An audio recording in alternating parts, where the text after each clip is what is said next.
Hi, friends. Welcome to Beautifully Bookish Bethany. Today is the start of my end of year content that is like best of various categories. So I'm doing something a little bit different this year than what I've done in the past. So we're going to talk about it, and I'm kind of excited. Let me give it a minute to pop up. Okay, it seems like it's up on um, YouTube. So, okay, also, if you notice in the chat, there's this new feature on YouTube I'm trying out if you're interested, where you can set like goals for super chats. Um, and then there's like a live stream I'll do if we get the goal, which I think is 5. No pressure. But I thought it might be fun to try it out. Hello, hello. Hey Jenna, hey Kristen. And then if we get to it, then I'll do a thing where I do personalized live book recommendations, which I think would be fun. But okay. Hi Jessica. All right, so people are popping in. Good morning. Hi, Becky. Hey, Vicky. So here's what we're going to do. This is a little different from how I've done it this year. The live stream today is going to be my favorite books of each month of the year, and then superlatives. So, sort of best of different categories. What I think is fun about this is it lets me talk about all the books that I gave 6 stars to, which were favorites of the year, but then I also get to talk about other great books that I've read because I read like 380, I think, books in the year, and there were a lot of really good ones. Hey, Josh. Yes, anticipation. I do have slides, of course. So this is what we're doing. And then just so you know what's coming throughout the rest of the month, I have top best of lists for things I've read in different genre categories that will be coming. So top books in fantasy, in sci-fi, in horror, in mystery thriller, in romance. So you can look forward to all of that because there are just like so many good books to talk about. But I'm excited to start here.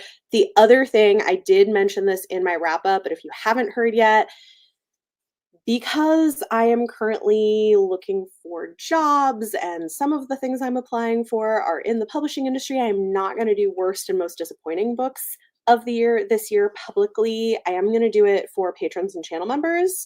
Um, I hope you understand that. If I don't end up working in publishing, I'll revisit how I'm going to approach that. But for now, that's the plan. So here we go. Best books of 2024. We're going to start with my monthly favorites, and then this will also show you what books I gave 6 stars to. One thing to note is there were 2 months last year where I didn't rate anything 6 stars, which on my personal rating scale is a favorite of the year.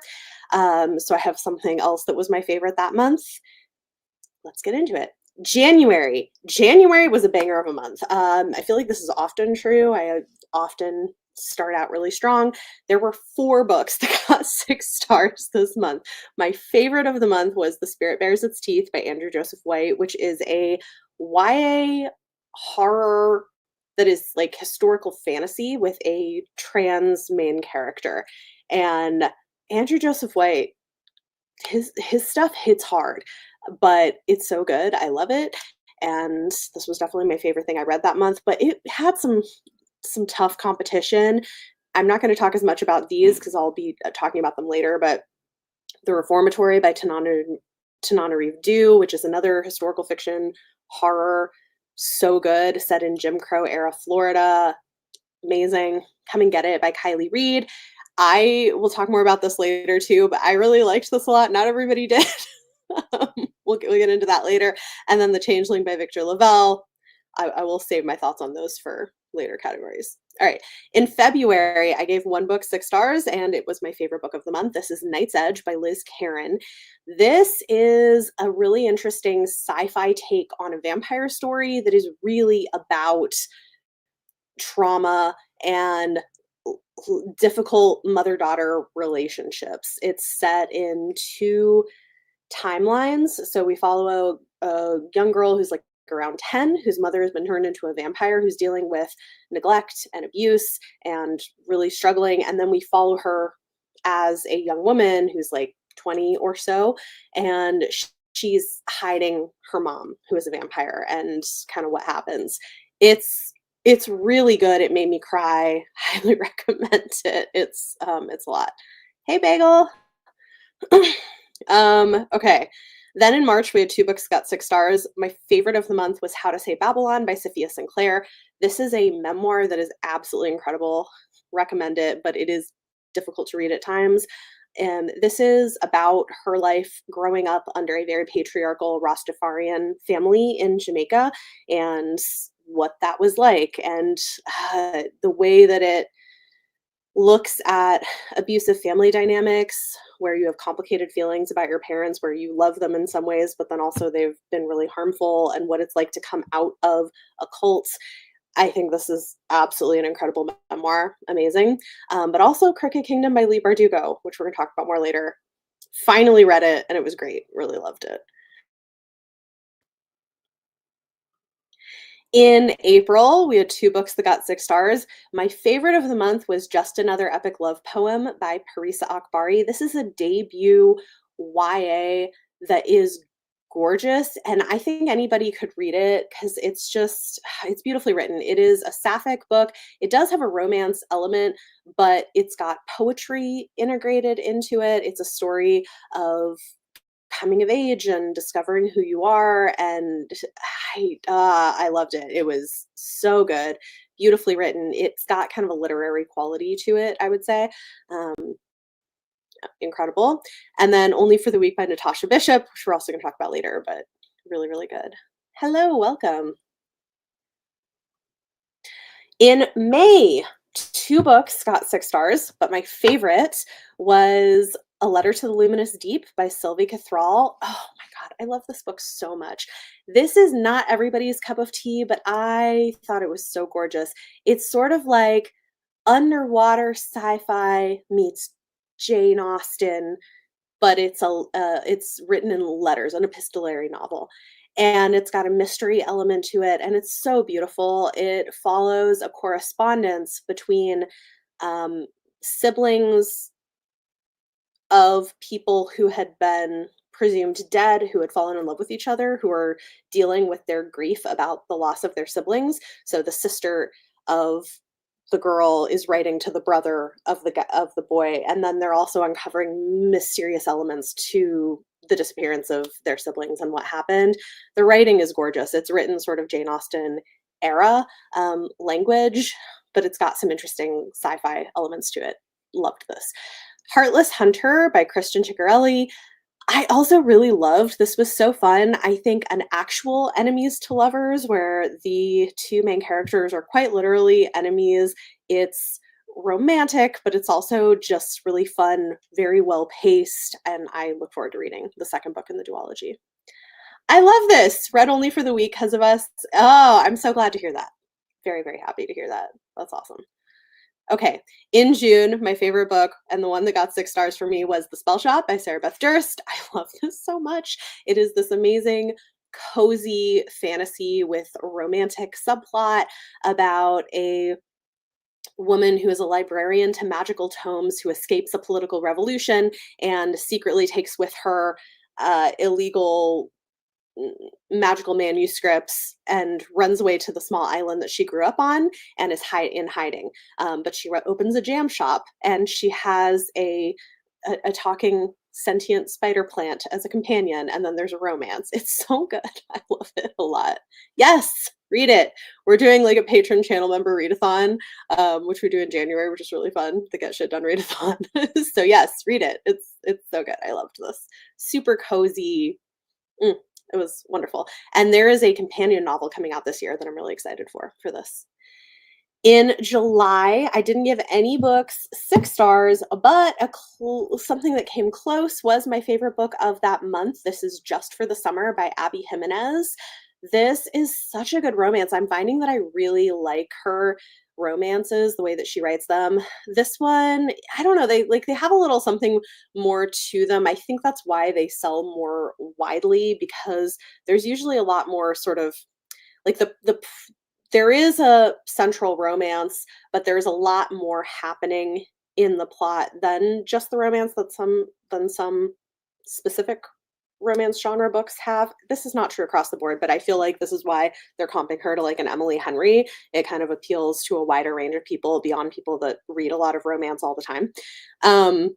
And this one is interesting because it's dealing with generational trauma from families, and it was really good. I loved it. Um, okay. Yay, I love this. Read just for the summer on my recommendation. It was in your top 5 books of 2024. That's so great to hear. Hey, Beth, welcome. Okay. In August, my favorite book, I mean, both of these were freaking awesome, to be honest. But my favorite book was a huge surprise to me, which we're going to talk more about that later. But Paradise by Judith McNaught. I read this for an in person book club that I go to. And I was like, oh my God, seriously, it's like 700 pages long. And it was written quite a while ago.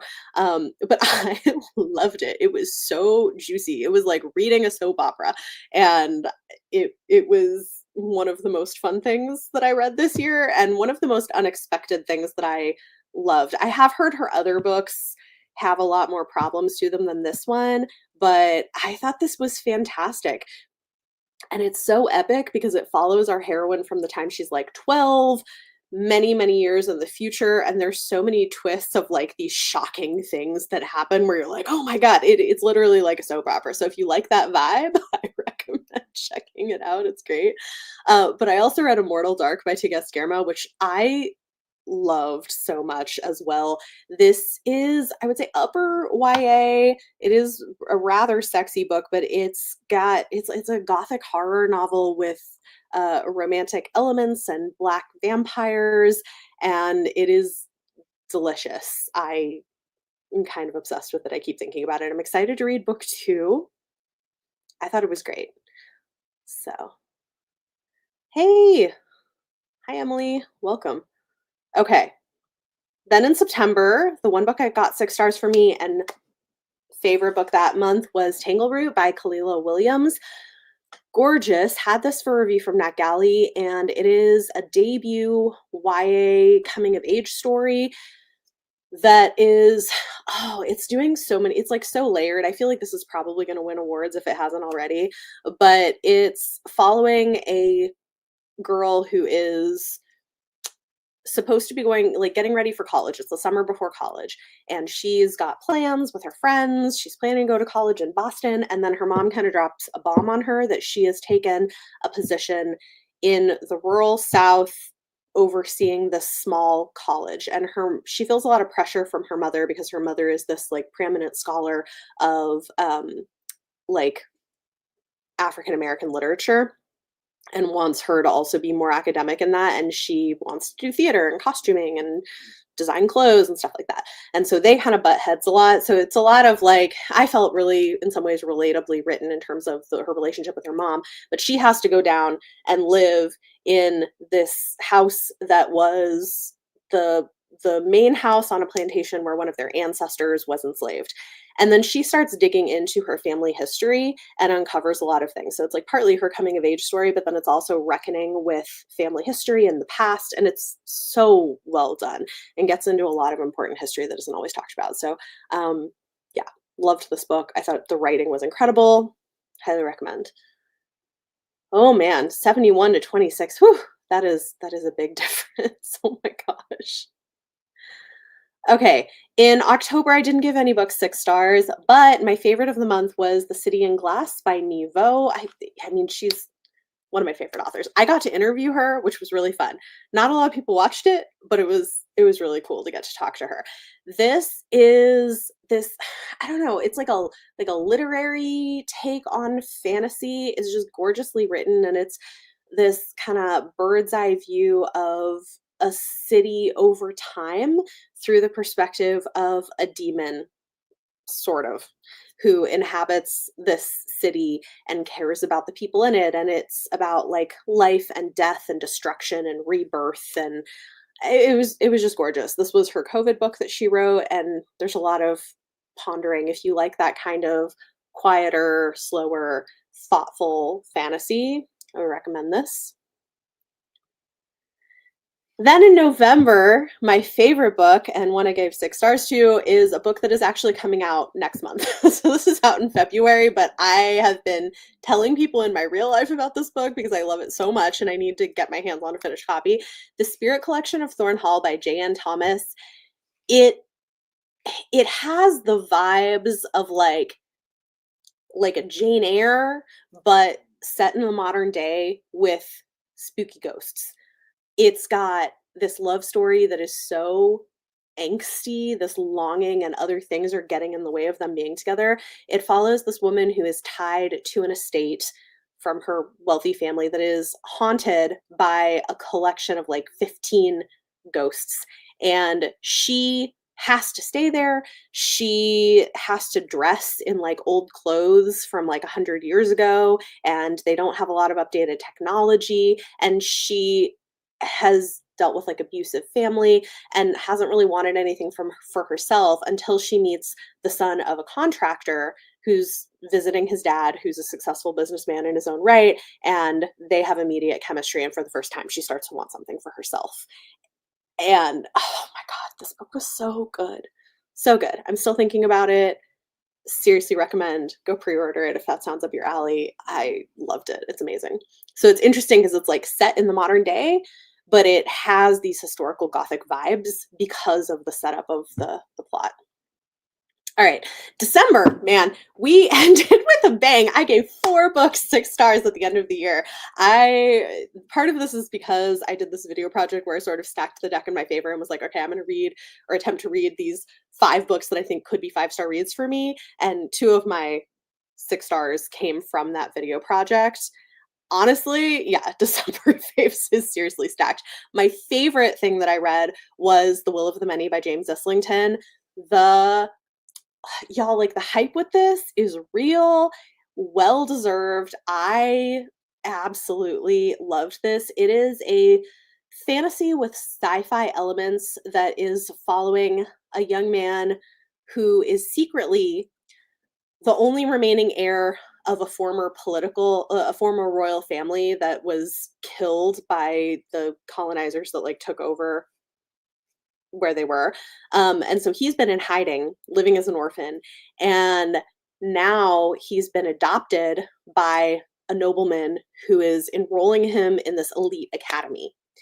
And so the nobleman has an agenda of his own that he wants him to do in the academy. He's also being manipulated by this rebel group, and it's a dangerous situation. There's lots of mysteries, there's lots of twists and turns. The ending is wild, and I'm so excited for book 2. Like, this was incredible. The writing is amazing because while there's so much complexity to the character work and the politics and the world building, it's very accessible and easy to read. The writing reminds me a lot of like a Brandon Sanderson, except with less focus on so many extraneous details that you don't need. So I think it's really easy to read, but it's brilliantly crafted. So I could gush about this, but this was amazing. I also loved Wall of Storms by Ken Liu. These all we're going to talk about later in my superlatives, but Wall of Storms by Ken Liu, which is the second book in the Dandelion Dynasty series, Trial of the Sun Queen by Nisha J. Tooley, which is a romantasy, which is really fun, and A Tropical Rebel Gets the Duke by Adriana Herrera, which is also coming out in February. This is a historical romance. It was excellent. We will talk more about it. Yeah, The Will of the Many was so good. Yes, I hope you enjoy it. I really wanna pick up book 2, to be honest. It was so good. Okay, now we're gonna get into superlatives. This should be fun. Alright. Best debut for me was Tangleroot by Kalila Williams. I talked about it quite a bit already, so I won't get back into it, but I was just so impressed with the writing, with the character development, the nuance, the way that she approached the story. It was so good, and I look forward to seeing more from this author in the future. This was the best debut I read this year, and I read a lot of them. Best new to me author was definitely The Will of the Many by James Islington. I know he's written other things, but I have never read from him before, and I loved it. And I'm like, okay, clearly maybe I need, while we're waiting for book 2, maybe I need to go back and try some of your previous stuff because I loved this. Okay, Kept Me Up at Night, Adult, The Future by Naomi Alderman. I haven't seen a lot of people talk about this, but I really liked it. It is a near future dystopian novel. Excuse if you, I don't know if you can hear sirens in the background. Also, it's snowing outside in New York, so that's fun. Um, That was so loud. So it's a near future dystopian novel. Also has a queer. One of the main characters is queer, which is fun. And Naomi Alderman is um, married to a woman, which I didn't know until I started doing research on this.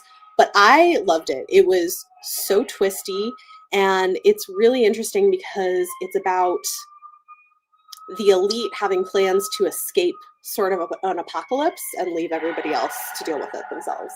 Oh my god. Can you all hear that? It's so loud. I don't know if it's as loud on there, but it's loud here. Okay, it's going away. But this one I could not put down. I really liked it a lot, and it was they are loud. Okay, thank you. I thought they were. Anyway, but this was one that kept me up at night. I flew through it, didn't want to stop reading, and I found the ending to be really satisfying. I liked this a lot. Kept me up at night. YA was Spirit Bears Its Teeth by Andrew Joseph White. This, like I said, it's intense, it's horror, it's dealing with a trans boy in the Victorian era who is put into an asylum for girls and trying to force him to be ready to like marry somebody, and they use some very questionable methods to try to deal with the girls in this sanatorium. So it's intense, but it does have a hopeful ending, and it has a fantasy element too as well with magic. Really good. Oh, cool. Trial of the Sun Queen is on KU. I think the first at least couple books in the series are on KU, so that's great. Oh no, sorry. Best mid-series book that I read this year was The Wall of Storms. I actually enjoyed this even more than the first book. Like I liked the first book, but it's these are all really, really long fantasy novels, kind of these epic sagas following politics across time with different generations. The first book was a lot of setup, and I feel like the first half of it or so was kind of slow and a little bit less interesting, but it really did pick up by the end. This had me throughout the whole thing. One thing about him is he writes really great female characters. Excuse me, really great female characters, which not all male fantasy authors do, but they are interesting, they're complicated, they have their own goals and mean reasons for being that have nothing to do with the men in their lives, which I think is one of the hallmarks of a well-written female character. They're not all good. There's a lot of morally great people in this, but it's interesting, and I absolutely loved this. I think I'm excited to continue the series this year. Best series finisher I read was Crooked Kingdom by Lee Bardugo. This is the second book in a duology, and it was so good. I liked Six of Crows, but it is more of a heist story, which is not my favorite. So like, well, I had read it twice, and both times I was like, I love the world and the character work. The plot is fine. So I kept putting off Crooked Kingdom, and I finally was like, I just needed to like get to this, and it was incredible. It was not the same kind of high story. I suspect some people might like it less, but it focuses way more on the world, the the politics, the character development, and I like the way that she seamlessly weaves in so many different kinds of diversity into these characters that feel natural and feel like they just fit who these people are is so good. I mean, there's disabled characters, there's queer characters, there's like a character as well who has dyslexia in this book that's dealt with. There's so many things, and there's such rich characters, and the world is so interesting. I just am really impressed with this book. I think it's probably the best thing I've read from her. It is emotional at the end. Most fun to read was Trial of the Sun Queen by Nisha J. Tooley. This I had a blast with, y'all. It is basically like The Bachelor in a fantasy world with some Hunger Games thrown in. And I loved it. The thing that I really enjoyed about it is it gives you the pettiness and the juicy drama of a reality dating show. Um, in a way that not everything that's comp to those sorts of things does. But it follows a young woman who is the only human competing in this trial to win the hand of this Fae king. And they are deadly trials, and she's competing against these uh, young Fae young women. She's been plucked from a prison to do this, but she also has secrets of her own. And it is, you know, high steam, I would say, is definitely adult. I don't know if I would call it romantasy exactly. It has romantic elements, but like, is this a romance? No, but maybe the series will be as a whole. But this was so much fun. Really loved it. Had a blast reading it, and I want to pick up book two. Best YA was Just Another Epic Love Poem by Parisa Akbari. I know I talked about this earlier, but I just thought this was gorgeous. And it's about two girls who are best friends in high school, the last year of high school, looking at colleges, who are secretly in love with each other. And then and they write poems back and forth. And then finally, one of them admits it and they start a relationship, but it gets complicated because what is their future going to look like? And then they're also dealing with like family issues and stuff. It's really good. Yes. Added Trial of the Sun Queen to KU checkouts. Love it. Oh, 20-week wait at the library. Yeah. Dang. Best middle grade that I read this year was The Insiders by Marco Shiro. This is like like light sci-fi, I guess. Really love this. It's set in a middle school and follows these three kids who are dealing with bullying and feeling like outsiders, who are in different schools in different parts of the country, who find this secret room that becomes a safe haven for them, and they meet there. And the main character is a Latine gay boy, who has recently moved from San Francisco to small town in middle America, where he sticks out like a sore thumb and is dealing with some pretty intense bullying and homophobic bullying. And it's just such this beautiful story. There is a non-binary character in it that I think is done really well. This is done so well for middle grade. I've seen some people criticize it because of how intense the bullying is, but also I feel like it's real. Like, there are kids going through that. Like, I went through some serious bullying um, during this age, and so I think sometimes it can be really cathartic for kids to see that reflected on page in ways that are age appropriate. So I thought this was incredible. Definitely would recommend it, and it's hopeful as well. I mean, it's a middle grade book.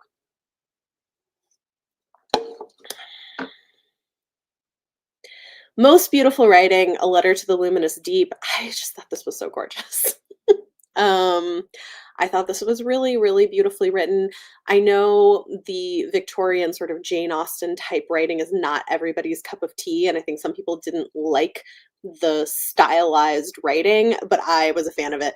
The author has done like academic study of that time period, which I think is part of where that's coming from, but it absolutely worked for me. So if you like that vibe, I would recommend this.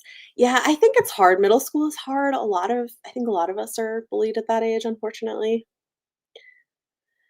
Most surprising was Paradise by Judith McNaught. Again, didn't expect a book that was written like more than 20 years ago.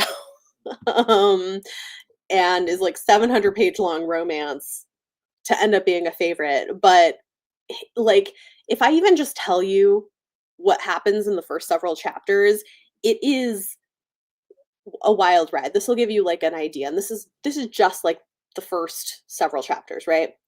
So, young girl, heir to a family department store empire, right? Supposedly, except her dad is like a misogynist and kind of is really hard on her and controlling, which doesn't work so well when she gets to be 18 and is like, well, forget this.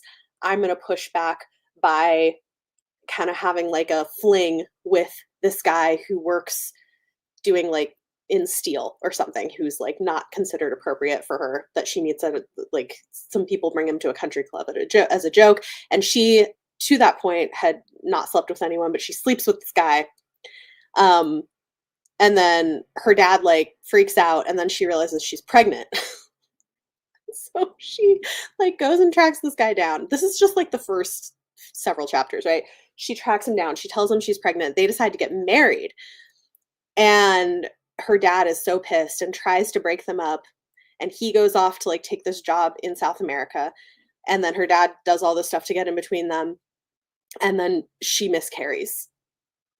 And then we jump like 10 years in the future where he's now this wealthy businessman who's built up a political empire for himself and they're meeting again, right? Like it is the most like wild, juicy sort of set of things and I loved it. It was a lot of fun. I love this. You got it from yeah, definitely try it. I hope you enjoy it. I loved Letters of the Luminous Deed. So that is most surprising. The book that I think I have recommended to people the most this year is Only for the Weak by Natasha Bishop, and I've heard quite a few people say that they've picked it up because of me. I've recommended this in my real life. I've recommended this a lot online. It's so good, and this is the old cover, but it actually did get traditionally published recently, which I think is amazing. It's so it follows a woman who is the maid of honor to her sister who is marrying her ex, which is already a lot.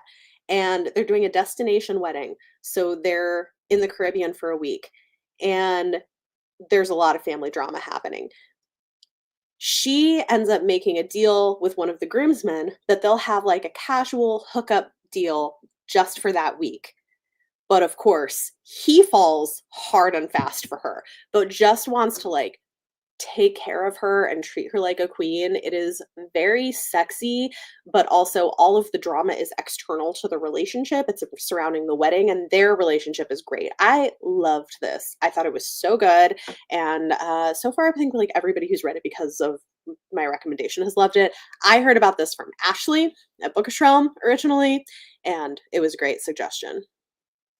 Yes, read it. Yay. But yeah, that's the one that I think I've recommended the most. Yeah, marrying your ex's sis oh, wow, why your grandmother stopped speaking to her sister. Listen, that's a lot, yeah. It's very messy. The book that made me cry the most was How to Say Babylon by Sophia Sinclair. Yeah, this is, it probably will make you cry. It is really intense, the stuff that she goes through and deals with, and I felt for her so deeply, but this book is incredibly written. Absolutely gorgeous. Also, it's her first book, but she's written poetry in the past, and I think when you read this, you can really tell that she's a poet because just the way she puts sentences together feels poetic. It's beautifully written. It is. It's so, so good. Absolutely. The best classic that I read this year was one that I can't believe I'd never read before, but The Little Prince by Antoine de Saint-Exupéry. This was great. I loved it. I don't know what I expected. It is a children's story, but also it's got a lot of layers to it beyond that. And I think it's really interesting. The edition that I had an introduction that talked about his history. So he was fighting in, I want to say, World War II, I think, around when this was written. And he was actually like lost in combat. He was a pilot. And it's interesting that his thoughts about things were coming out through this book because, yeah, it's a story of this prince who lives on this planet and comes to Earth, but really it's also like kind of a scathing critique of modern day capitalism and like the greed and self-centeredness that sometimes comes with adulthood, and there's just like a lot of layers to it that I think are really fascinating. So I love this. I thought it was really good. One that I'll probably reread at some point. Best book with historical inspiration for me was The Reformatory by Tananarive Due. I again, it's drawing on Jim Crow era Florida, and it follows a boy who ends up, because he does like a small thing, ends up getting put into a boys' reform school, and this is based on real history and some of the horrific things that happened in these boys' reform schools during this time period. It follows his perspective. It also follows his sister's perspective, who is trying to find a way to get him out of there. And then it also has a haunting element to it. But I think what's interesting about this is I don't know that like the haunting part is more horrifying than like what people are doing, and I think that's part of the point of the book. But it's really good. Yes, I know it's hard. Like the TPR is always so long, but this was great. The sexiest book that I read this year is, again, one that's coming out in February, A Tropical Rebel Gets the Duke by Adriana Herrera. Also, this is the energy I need from romance going into 2025. This was so good. It is the final book in a historical fiction, historical romance series that she has been writing. And this one follows a woman, Afro Latina woman, who is very hard headed and very determined, and she is running underground women's clinics that do abortions in late 1800s Paris. And she falls for a guy who is a duke, who is black and has like taken his rightful spot, and he just wants to like take care of her and force her to slow down and take care of herself in ways that she won't on her own, but really matches her energy. And it is very steamy, but also the social commentary is amazing, and I loved it. It was so good, very sexy, but also kind of what I feel like we need right now. So, highly recommend this. The whole series is fantastic. This one comes out in February. I loved it. It was great. So much family drama here. Grandmother stole her older sister's boyfriend and married him. Her sister never married. Wow. That's a lot. Dang. Okay. These were my favorite rereads of the year, and both of them were for projects. The King of Atolia by Megan Whalen Turner. I'm reading with Heather from Hia Booktubes this series, and I have been so enjoying revisiting these. I think they're one of the best political fantasy series for teenagers, and I think even upper middle grade could read them. They'd be appropriate for that, but they're so interesting. She draws a lot on like Greek and Roman history, like actual history that she studies in the way that she does the world building. But then there's a little bit of a magical element to it. Not super magical, mostly sort of like the gods among us type thing, but really clever characters and interesting twists to the stories. I love these. Um, and then I've been rereading all of the Sarah J. Maas books this year. And I would say that my favorite that I've read has been Queen of Shadows. This I didn't remember it being so good. Like, there are some amazing scenes in this book. We've got some really great stuff with Manon. I really liked this one a lot so far. I think this is my favorite I've reread. Okay, I was like, let's do like some best LGBT romance, and then I picked three of them. So we're just doing three categories of best queer romance that I read this year because why not? First is Speculative, The Nightmare Before Christmas by Sarah Rush. I loved this. It was so fun. This is a forbidden romance between the Prince of Christmas and the Prince of Halloween, who are not supposed to fall for each other, but do when one of them is being pushed into a political arranged marriage, and it was delightful, absolutely delightful. I had a blast reading this, and Go Luck Yourself is the next one, which is coming out for St. Patrick's Day. It's gonna be a royals and romance. It's like gonna be a whole series. Oh my gosh, loved, absolutely loved. Hello, welcome.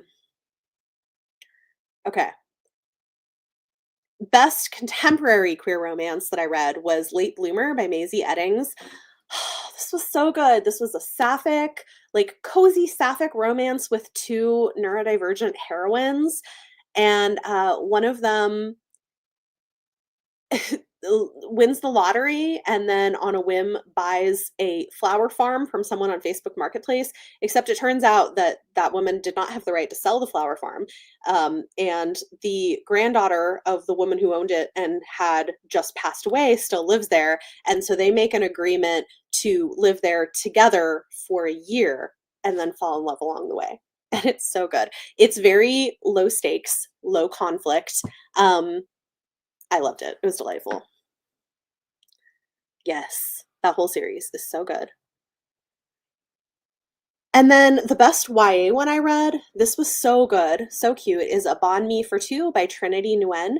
So this follows two teen girls. One of them is Vietnamese American who is studying abroad in Vietnam, but has lied to her parents about where she is because her parents her mom doesn't like want to talk about Vietnam and stuff. And then she is there because she follows this food blog really closely that talks about street food in Vietnam. And she ends up meeting the girl who runs the blog, and they end up falling for each other. And so it's interesting because both of them have different family dynamics that they're dealing with. There's a lot of like really delicious sounding food descriptions in this book. It's a short read, but it's really delightful. Loved this. The coziest book that I read was definitely The Spell Shop by Sarah Beth Durst. It is so, so lovely. I know I talked about it earlier, so I won't get back into the plot or anything, but this is really cozy, but also has some plot. It has some stakes that I think keep it more interesting for people who are don't always love cozy fantasy as much, but oh my god, I love it. And also, like, you have like a sentient spider plant. So cute. It's so good. I love it. Favorite book that took me forever to read. Okay, this is a little random, but The Lies We Conjure by Sarah Henning. I I started this book and I kept putting it down for like a couple of months. Even though I liked it, like, I would be like, "Oh, this is really good," and then I put it down because I had to pick up something else, and then I'd forget, and then get back to it, and I ended up giving it 5 stars at the end. Like, it's a really, really good book, but it took me forever to, like, actually finish it. So this is a YA fantasy mystery genre blend, and it follows these 2 sisters who are hired by this woman to pose as her granddaughters at this dinner at at a local estate. So they agree to do it. She's going to pay them. Except it turns out that everybody at the dinner has magical abilities, and then the hostess of the dinner is murdered, and they are all magically stuck on the estate until they can solve the murder and find these magical relics. It's great, really fun. Um, Loved this. It was really good.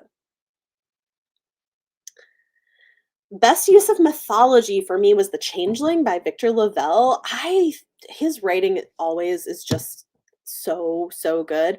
But this I think is interesting because it's set in modern day, or well, like not totally modern. Maybe it's set in like the 90s, but it's set in New York City. It follows a new father who is struggling with the switch to fatherhood, and that is kind of intense. But then his son goes missing, and it he ends up getting drawn into this weird sort of mystical underworld, and it's drawing on all these different elements of mythology, but then using them in the modern day and doing social commentary with it. I know there was a show made out of this. I have not seen it, but this book was incredible. Absolutely loved it. Yay for Spell Shop.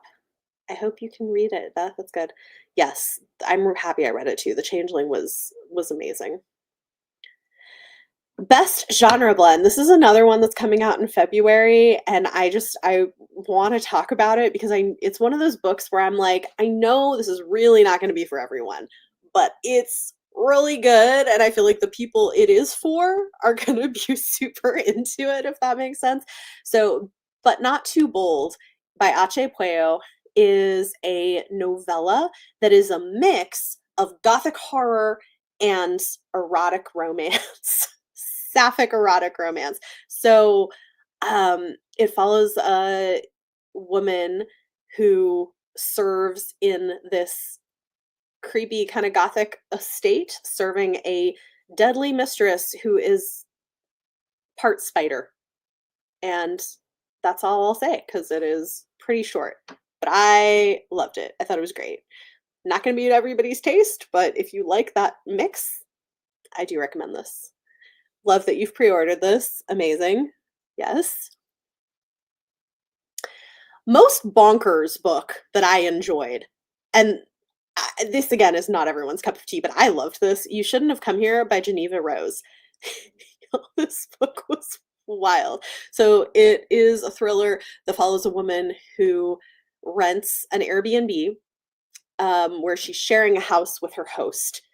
And it's in like rural middle America, and the host is this kind of hot young guy. Except while there seems to be immediate chemistry, things get weird really quickly, and it's a thriller. It's not a romance.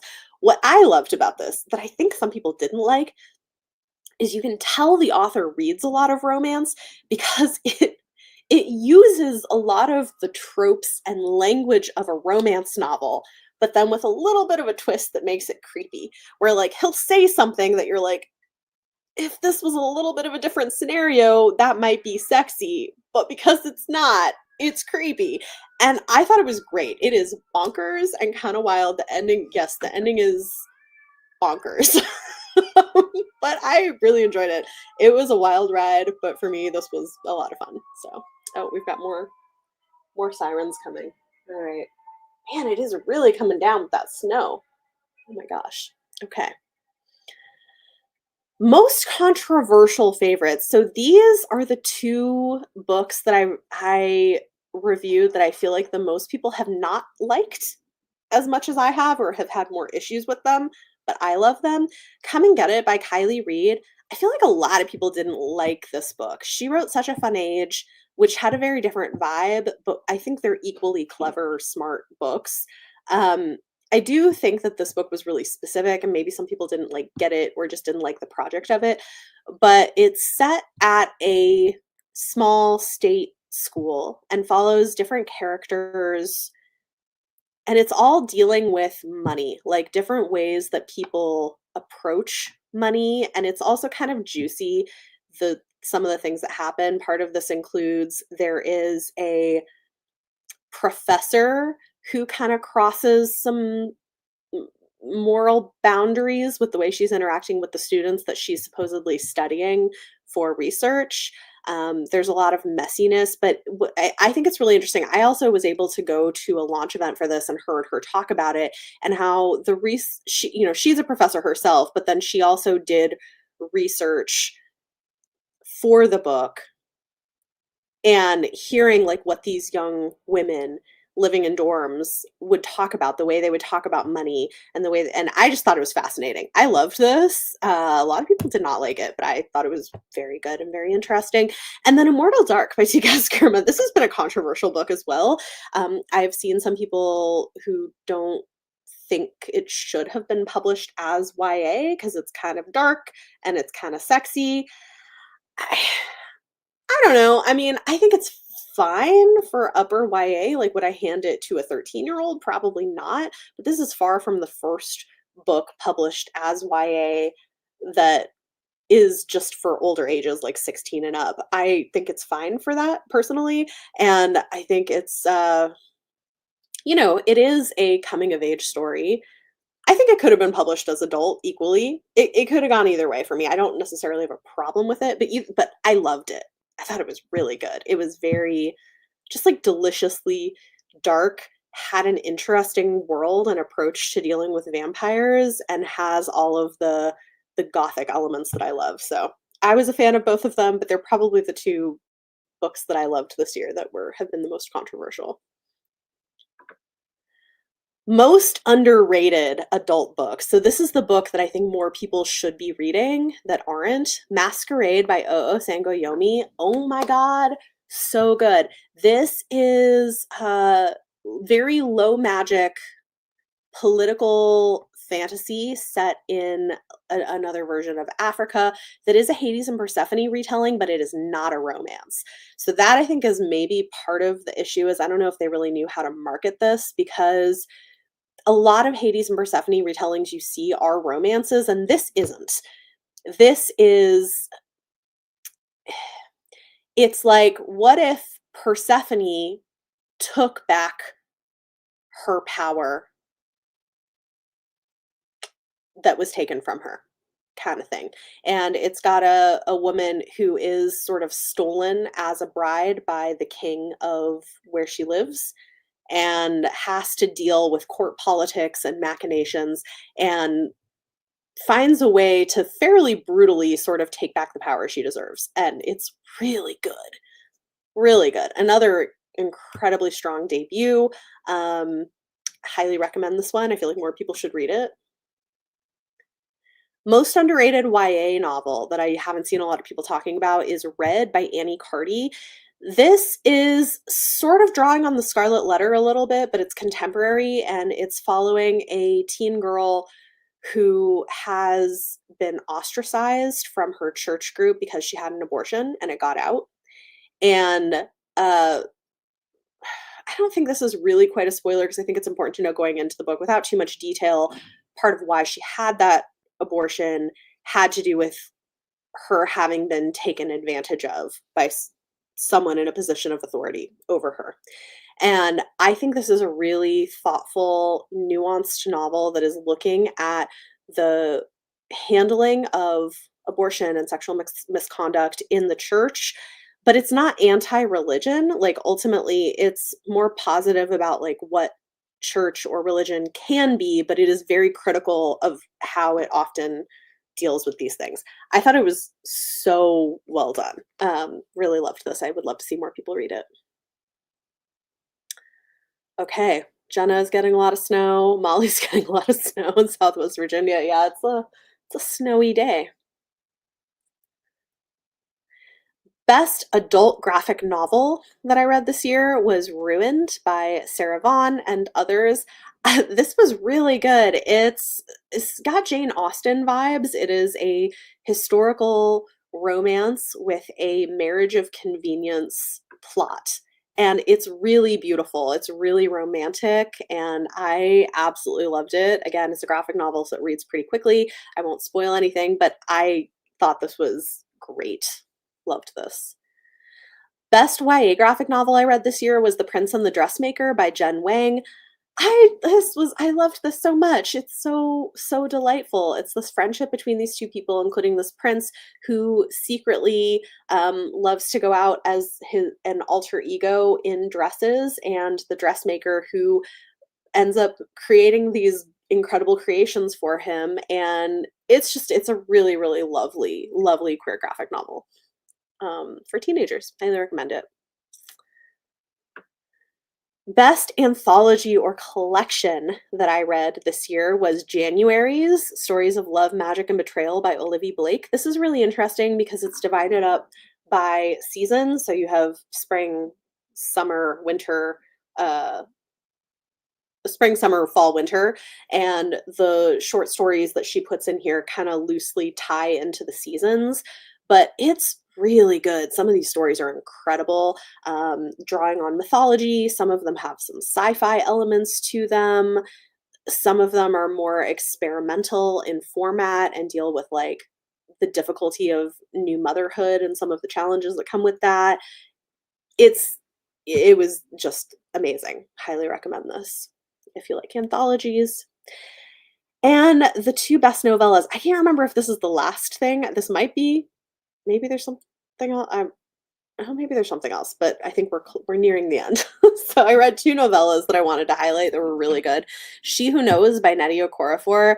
I love this. So this is set in the same world as like another series. I can't think of it right now, but this is a coming of age story of a young girl. It's sci fantasy, and I'm kind of a sucker for these sorts of coming of age stories of like girls who are pushing the boundaries on the gendered expectations of them, and that's definitely what you get here. It really resonated for me. I think it's one of my favorite things from Nnedi Okorafor, even though I generally love her writing.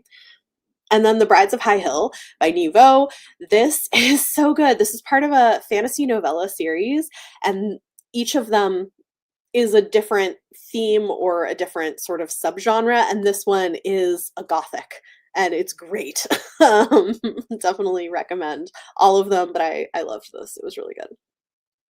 Okay, last thing is my most read authors for the year. I just thought this was really interesting, like who I read the most. No snow.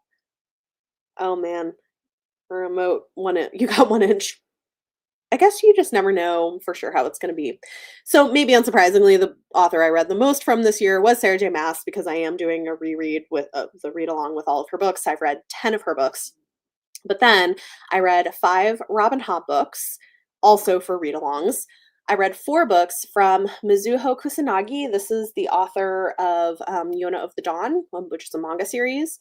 Nisha Sharma, Stacy Reed, those are both romance authors, and then T. Kingfisher. So that's interesting. And then there were a bunch of authors that I read 3 books from.